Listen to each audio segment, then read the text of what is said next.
حضرت محمد صلی اللہ علیہ وسلم کا پورا خاندان، ہر مسلمان کو یہ لازمی معلوم ہونا چاہیے حضور صلی اللہ علیہ وسلم کے کتنے بھائی تھے اور ان کے کیا نام ہیں، حضور صلی اللہ علیہ وسلم کے ماموں کتنے تھے اور ان کے کیا نام ہیں، حضور صلی اللہ علیہ وسلم کے چچا کتنے تھے اور ان کے نام کیا ہیں، حضور صلی اللہ علیہ وسلم کی پھپھو کتنی تھی اور ان کے نام کیا ہیں۔ بسم اللہ الرحمن الرحیم۔ قدیم انسانی معاشروں میں نسب کی طہارت و پاکیزگی کو شخصیت کی طہارت اور پاکیزگی پر دلیل سمجھا جاتا تھا۔ اس حوالے سے قدیم اہل عرب بالخصوص نسب اور رشتہ داری کے بارے میں گہرا علم رکھتے تھے اور اس بنیاد پر شخصیات کے حسن و قبا کا تعین بھی کرتے تھے۔ وہ خون کی پاکیزگی اور نیک نسب ہونے پر فخر و مباحات کا اظہار کرتے اور شجرہ نسب کے حفظ اور اس کی چھان بین کا خوب اہتمام کرتے۔ یہ ایک تاریخی حقیقت ہے کہ عربوں کے علاوہ کسی قوم نے نسب کو اتنے باوقار انداز میں کبھی یاد کرنے کا اہتمام نہیں کیا تھا۔ حضرت محمد صلی اللہ علیہ وسلم کو زندگی کے ہر پہلو میں انسانیت کے لیے بہترین نمونہ بنا کر بھیجا گیا ہے، اس لیے آپ کا سلسلہ نسب بھی ہر لحاظ سے بے مثال اور لاسانی تھا۔ آپ کا سلسلہ نسب اپنی سچائی، امانت داری، ہمدردی اور رحم دلی کے صفات کے لیے پورے جزیرہ نما عرب میں مشہور اور منفرد تھا، جس کا ذکر خود احادیث طیبہ میں نبی نے مختلف مقامات پر فرمایا ہے۔ نبی اکرم صلی اللہ علیہ وسلم کا تعلق حضرت اسماعیل علیہ السلام کی نسل سے تھا، جنہیں عام طور پر بنو اسماعیل یعنی اسماعیل کی اولاد کہا جاتا ہے۔ حضرت اسماعیل علیہ السلام کی اولاد میں سے ایک بیٹے کا نام قدیر یعنی کیدار تھا، جن کی نسل میں سے حضرت عدنان مشہور ہوئے، جو عرب کے تمام عدنانی قبیلوں کے جد اعلیٰ تھے۔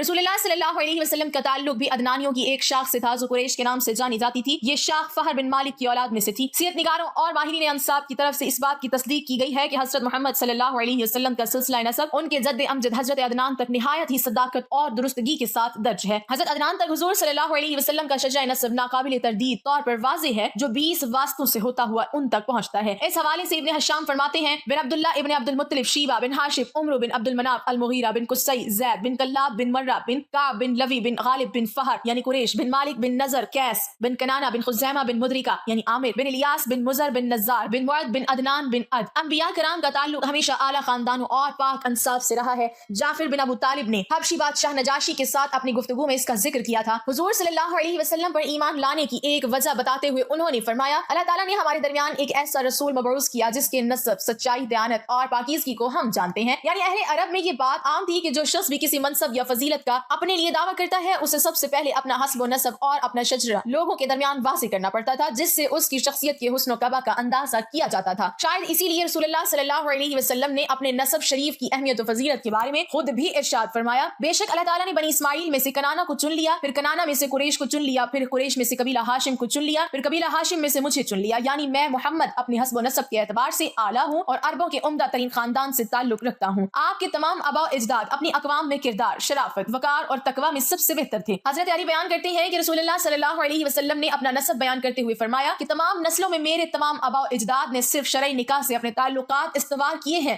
آدم سے لے کر عبداللہ تک ان میں سے کسی نے بھی بدکاری، زنا یا کسی اور قسم کا ناجائز فعل یا تعلق قائم نہیں کیا۔ نبی اکرم صلی اللہ علیہ وسلم نے اس بات کی تصدیق کی کہ آپ کی قوم، قبیلہ، خاندان اور گھر تمام مخلوقات میں بہترین ہے۔ امام ترمذی نے رسول اللہ صلی اللہ علیہ وسلم کا یہ قول نقل کیا ہے، بے شک اللہ تعالیٰ نے مخلوق کی تخلیق کی، پھر مجھے ان میں سے بہترین گروہ میں رکھا، پھر ان کو 2 گروہوں میں تقسیم کیا، پھر مجھے ان میں سے بہترین گروہ میں رکھا، پھر ان کو قبیلوں کی شکل دی، پھر مجھے ان میں سے بہترین قبیلے میں رکھا، پھر ان کو خاندان کی شکل دی اور مجھے ان میں سے بہترین خاندان میں رکھا، پھر اس نے مجھے رشتہ داری اور نسب میں ان میں سے سب سے بہتر رکھا۔ مذکورہ حدیث اس حقیقت پر روشنی ڈالتی ہے کہ حضرت محمد صلی اللہ علیہ وسلم کے نسب میں تمام آباء و اجداد اپنے دور کے توحید پرست، مومن اور عظیم انسان تھے۔ اس کی تائید امام زرقانی نے بھی ایک روایت نقل کرتے ہوئے کی، جس میں کہا گیا ہے کہ نبی اکرم صلی اللہ علیہ وسلم ہمیشہ پاک مردوں سے پاک عورتوں کے رحموں میں منتقل ہوتے رہے تھے۔ قاضی ایاز اس حدیث کی مزید وضاحت کرتے ہوئے فرماتے ہیں کہ نبی کا نور ہمیشہ شریف اور پاکیزہ انسانوں میں رہتا تھا۔ آپ ابن عمر سے روایت نقل کرتے ہیں کہ جب آپ زمین پر تشریف لائے تو آپ کا نور آدم کی صلب میں موجود تھا، پھر کئی نسلیں گزرنے کے بعد یہ نور صلب ادریس تک پہنچا اور پھر صلب نوح تک پہنچا، نوح سے یہ سام میں منتقل ہوا اور پھر ابراہیم تک پہنچا۔ اس نور نے ہر نسل و زمانے میں پاک پشتوں اور پاکیزہ رحموں کے ذریعے اپنا سفر جاری رکھا۔ اس طرح محمد کا یہ نور آدم و حوا سے عبداللہ اور آمنہ تک پہنچا۔ یہ اس بات کی گواہی ہے کہ رسول اللہ صلی اللہ علیہ وسلم کے تمام آباء و اجداد اپنے وقت کے بزرگ اور معزز ترین لوگ تھے۔ ان کی شرافت اور بزرگی کی وجہ سے آس پاس کے لوگ ان کی عزت کرتے تھے۔